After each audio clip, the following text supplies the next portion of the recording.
दोस्तों सब लोगों को पता ही होगा कि भारत को रिसेंटली कावेरी इंजनों को लेकर सफलता मिला है और इस वजह से करंटली कावेरी इंजन को भारत के नेक्स्ट जनरेशन इंजन डेवलपमेंट के कॉर्नरस्टोन के रूप में भी देखा जा रहा है। और दोस्तों कुछ दिन पहले कावेरी इंजनों के फंडिंग को लेकर भी एक ट्रेंडिंग बना था, जहां पे दावा किया जा रहा था कि गवर्नमेंट की तरफ से कावेरी इंजनों के डेवलपमेंट के लिए और फंड एलोकेट करना चाहिए। और दोस्तों कुछ लोगों का यह भी मानना है कि कावेरी इंजनों के ऊपर अगर और अधिक खर्चा किया जाता है और अधिक रिसर्च एंड डेवलपमेंट किया जाता है तो इन इंजनों के उपयोग से भारत अपने इंजनों के रिक्वायरमेंट को पूरा कर पाएगा। पर दोस्तों वहीं पे एयरफोर्स के एक पूर्व ऑफिसर की तरफ से वार्निंग देते हुए ये बताया गया है कि कावेरी इंजन भारत के लिए पर्याप्त नहीं है, खास करके अगर इसके 1.0 वेरिएंट को देखा जाए, जिसे कि करंट वेरिएंट कहा जा रहा है, वो भारत के तेजस मार्क 2 या AMCA जैसे एयरक्राफ्टों के जरूरतों को पूरा नहीं कर सकता और इसके लिए भारत को एक सेपरेट इंजन का आवश्यकता है। यहाँ पे दोस्तों आप लोगों की जानकारी के लिए बता दो कि कावेरी इंजनों के प्रोजेक्ट को 1989 में defence research and development organisation के शाखा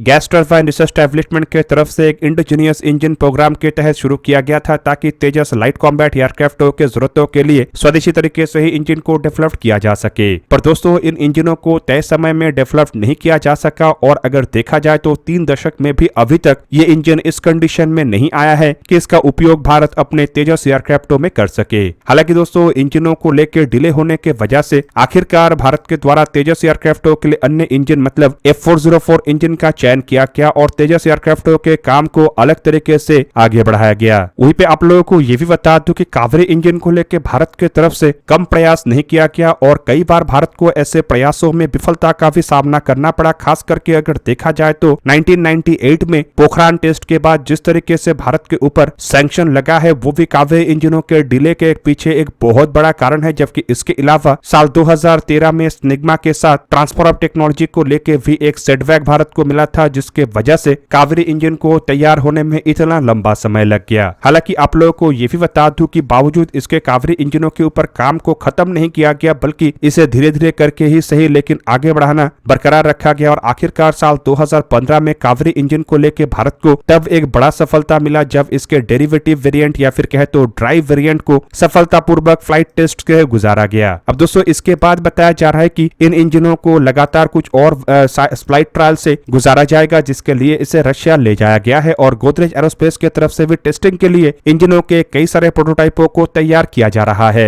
पर कावेरी इंजनों को लेकर हाल ही में ही इंडियन एयरफोर्स के retired group captain Ajay Ahlawat के तरफ से द प्रिंट में एक आर्टिकल लिखा गया, जहां पे कहा गया है कि इन इंजनों के पास उतना मैच्योरिटी या फिर कहे तो उतना स्कोप नहीं है कि इन इंजनों को अपग्रेड करके 80 किलोन्यूटन से अधिक थ्रस्ट को प्रोड्यूस किया जा सके। और दोस्तों रिटायर्ड ग्रुप कैप्टन का मानना यह है कि इस लिमिटेशन के वजह से कावेरी 1.0 इंजन का उपयोग भारत अपने नेक्स्ट जनरेशन एयरक्राफ्ट जैसे कि तेजस मार्क 2 या AMCA जैसे एयरक्राफ्टों में नहीं कर सकता और इस वजह से भारत को एक सेपरेट इंजन या फिर कहे तो 110 से 120 किलोन्यूटन थ्रस्ट वाले स्वदेशी इंजनों के डेवलपमेंट के प्रयास के तहत आगे बढ़ना चाहिए, ताकि नेक्स्ट जनरेशन एयरक्राफ्टों के जरूरतों को स्वदेशी और एक इंजन के माध्यम से पूरा किया जा सके। इवन दोस्तों ग्रुप कैप्टन अहलावत की तरफ से ये भी बताया गया है कि ऐसे इंजनों के लेके भारत को जो सफलता मिला है, ये सफलता भविष्य में हाई परफॉर्मेंस इंजन के डेवलपमेंट में काफी अधिक मदद कर सकता है और जिस तरीके से भारत इंजनों को लेके फॉरेन सप्लायर के ऊपर डिपेंडेंट है, उस डिपेंडेंसी को कम करने में मदद करेगा।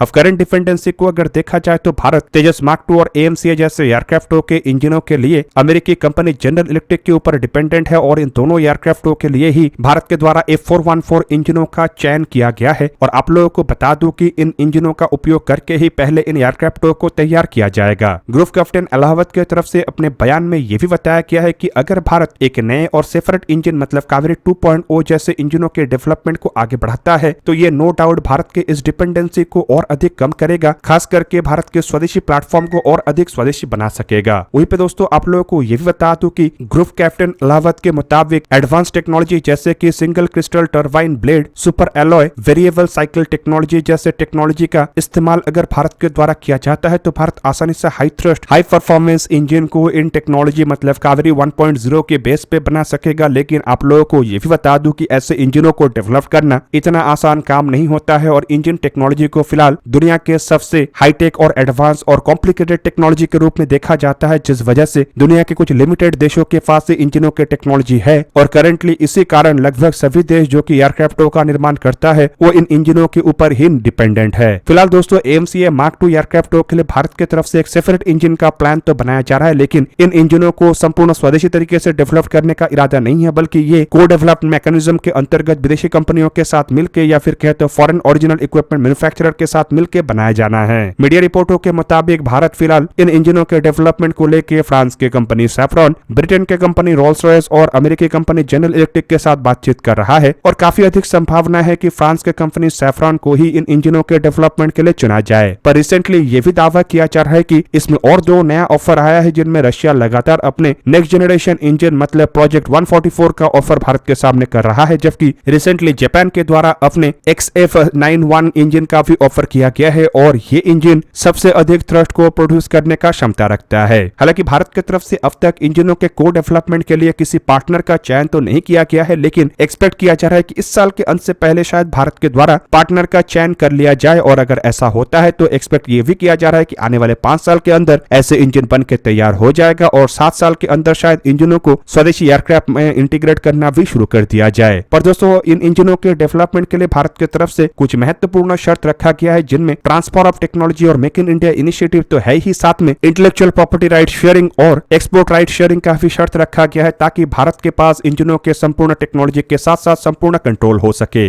वहीं पे आप लोगों को यह भी जान के रखना चाहिए कि इंटेलेक्चुअल प्रॉपर्टी राइट अगर भारत के पास आता है तो बिना ओरिजिनल इक्विपमेंट मैन्युफैक्चरर की अनुमति के या उसका हस्तक्षेप के बिना ही भारत इन इंजनों को अपग्रेड, मॉडिफिकेशन और अपने मुताबिक इस्तेमाल भी कर सकेगा और इन इंजनों के टेक्नोलॉजी का उपयोग करके भारत अन्य इंजन या फिर इंजनों को अपग्रेड करके अपस्केल और डाउनस्केल वेरिएंटों को भी अपने मुताबिक तैयार कर पाएगा। हालांकि दोस्तों ऐसे इंजनों को डेवलप करना काफी अधिक खर्चीलू होने वाला है और जिस तरीके का शर्त भारत की तरफ से रखा गया है वो शर्त भी इंजनों के डेवलपमेंट के रास्ते में एक बहुत बड़ा बाधा बन सकता है। पर भारत खर्चे को लेकर शायद उतना परवाह नहीं कर रहा है, लेकिन जिन देशों के साथ बातचीत कर रहा है वो हमेशा से ही डिफेंस टेक्नोलॉजी के ऊपर अपना पकड़ रखता है और किसी अन्य देश के हाथ में ये पकड़ जाने नहीं देना चाहता और ऐसे में ये सभी देश इंटेलेक्चुअल प्रॉपर्टी राइट को अपने पास रखने को लेकर भरपूर प्रयास करेगा। हालांकि दोस्तों अगर देखा जाए तो कावेरी 1.0 इंजन जिसे कि करंटली टेस्ट किया गया है या टेस्ट किया जा रहा है, उन इंजनों को भी ऐसे ही बेकार नहीं जाने दिया जाएगा, बल्कि रिपोर्ट के मुताबिक इन इंजनों में नए आफ्टर बर्नर सेक्शन को भी इस्तेमाल करने का इरादा रखा जा रहा है और आफ्टर बर्नर सेक्शन के साथ शायद ये इंजन 75 to 80 किलोन्यूटन तक थ्रस्ट प्रोड्यूस कर सके, जबकि बिना आफ्टर बर्नर का ये जो ड्राई इंजन है इसका उपयोग भी किया जाएगा और रिपोर्ट के मुताबिक सबसे पहले इन इंजनों का इस्तेमाल भारत अपने घातक जैसे अनमैन कॉम्बैट एरियल व्हीकल में करने जा रहा है। जबकि दोस्तों अगर भारत इन इंजनों में एक आफ्टर बर्नर सेक्शन को इस्तेमाल करके अगर 80 किलोन्यूटन तक भी थ्रस्ट प्रोड्यूस कर पाता है तब भी ये भारत के लिए एक बहुत बड़ा अचीवमेंट होगा, क्योंकि इससे आफ्टर बर्नर सेक्शन भी एक तरीके से टेस्टेड हो जाएगा और दूसरी तरफ कावेरी इंजनों के इस सफलता के बाद इस टेक्नोलॉजी का उपयोग करके आसानी से 2.0 जैसे एक नए कावेरी इंजन को तैयार किया जा सकेगा। और आप लोगों को बता दूं कि कावेरी 2.0 जैसे इंजनों के डेवलपमेंट का असल इरादा 90 to 95 किलोन्यूटन थ्रस्ट वाले इंजन को तैयार करना है और अगर भारत 90 to 95 किलोन्यूटन थ्रस्ट वाले इंजन को तैयार कर लेता है तो इससे तेजस मार्क II जैसे एयरक्राफ्टों की जरूरतों को भी पूरा किया जा सकेगा और दूसरी तरफ ऐसे ट्विन इंजन कॉन्फ़िगरेशन में भारत आसानी से twin engine deck based fighter एयरक्राफ्टों की जरूरतों को भी पूरा कर पाएगा। हालांकि दोस्तों अगर twin engine deck based fighter एयरक्राफ्टों को देखा जाए तो ये 25 से 26 टन कैटेगरी वाले एयरक्राफ्ट है, मतलब इसका वजन भी लगभग राफेल एयरक्राफ्टों के जितना ही है और राफेल एयरक्राफ्टों में इस्तेमाल होने वाले M88 इंजनों को देखा जाए तो ये ड्राई कंडीशन में 50 किलोन्यूटन और आफ्टर बर्नर सेक्शन के साथ करीबन 75 किलोन्यूटन तक थ्रस्ट प्रोड्यूस कर सकता है और इसमें भी 2 इंजन का उपयोग किया गया है। और ऐसे में एक दोस्तों बहुत बड़ा सवाल बनता है कि अगर 75 किलोन्यूटन थ्रस्ट वाले 2 इंजन के साथ 25 टन के राफेल एयरक्राफ्टों को इस्तेमाल किया जा सकता है तो 80 किलोन्यूटन थ्रस्ट वाले 2 इंजन के साथ twin engine deck based fighter एयरक्राफ्टों का डेवलपमेंट क्यों नहीं हो सकता। दोस्तों आप लोगों को क्या लगता है कि भारत आने वाले समय में कावेरी 1.0 जैसे इंजन का उपयोग किसी एयरक्राफ्ट मतलब किसी फाइटर एयरक्राफ्ट में करने जा रहा है या फिर इसका उपयोग केवल मात्र घातक जैसे अनमैन कॉम्बैट एरियल व्हीकल में ही होगा? कमेंट करके अपनी राय अवश्य दीजिए। दोस्तों आज के इस वीडियो को यहीं पे ही करते समाप्त, किसी और एक दिन किसी और एक वीडियो में मिलेंगे, तब तक के लिए जय हिंद, वंदे मातरम।